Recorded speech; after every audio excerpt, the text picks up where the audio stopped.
नमस्कार दोस्तों, आज हम बात करेंगे हड़प्पा सभ्यता से प्राप्त हुई मोहरे के बारे में। सिंधु सभ्यता के रूपित कला के क्षेत्र में मोहरों का महत्व स्थान। मोहरों की मूर्ति कला के विकसित रूप के दर्शन होते हैं।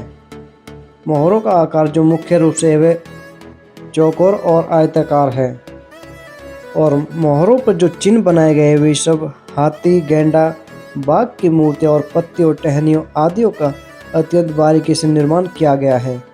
यह कार्य सहज स्वाभाविक रूप से नहीं बल्कि उल्टे रूपायन द्वारा किया गया है, जिसमें मुद्रित करते समय मोहर वस्तु पर सीधी सभ्यता के नगरों और कस्बों के टीलों से ही अभी तक मिली है।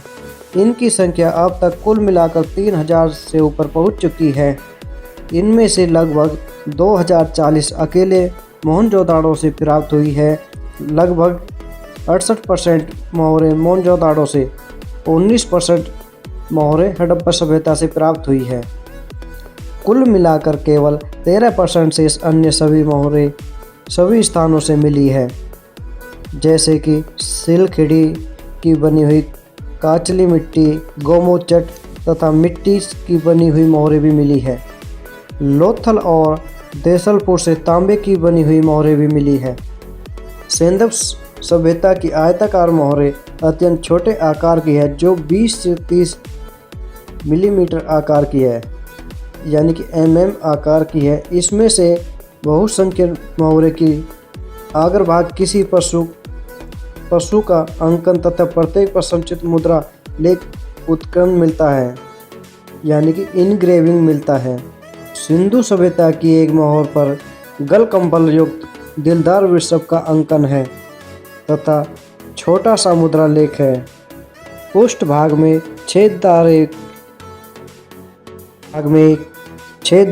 एक घुंडी मिलती है, जिसका उपयोग मोहर के लटकाने के लिए होता रहा होगा। मोहरों का उपयोग जो पत्थरों तथा व्यापारिक वस्तुओं को गांठों पर छाप लगाने के लिए होता रहा होगा। मोहनजोदाड़ो, कालीबंगा तथा लोथल से प्राप्त मुद्राओं पर एक और सैंधव लिपि से युक्त मोहर की सीधी छाप है तथा दूसरी ओर भेजे जाने वाले माल का निशान अंकित है। मोहर पर जो अनेक पशु आकृतियाँ गढ़ी हुई है, इनमें से सभी पूजा परक नहीं है। हाथी, गेंडा, एक सिंह पशु तथा भैंसे के आगे के कभी कभी नांद की तरह आकृति बनी हुई मिलती है, लेकिन दिलदार बैल के आगे किसी भी मोहर में अभी तक नांद की आकृति बनी हुई नहीं मिली है। इस बात की संभावना से इनकार नहीं किया जा सकता कि इसमें कतिपय आकृतियों के निर्माण के स्वाभाविक इच्छानुसार किया गया होगा।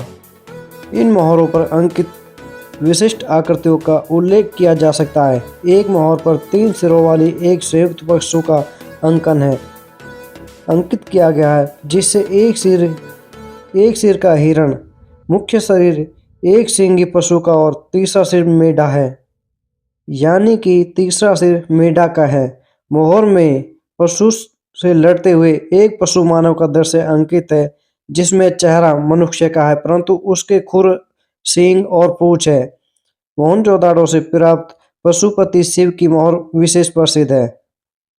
7 अक्षरों का मुद्रा लेख अंकित है। इस मोहर में एक त्रिमुखी पुरुष को एक चौकी पर पद्मासन में बैठे हुए दिखलाया गया है।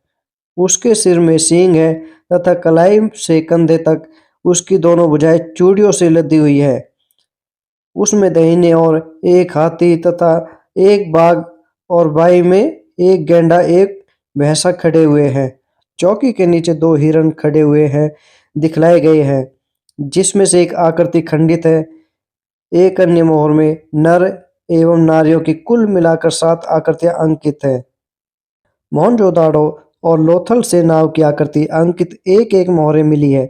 एक मोहर में पीपल की एक शाखा से एक सींगी 2 पशुओं को निकालते हुए दिखलाया गया है।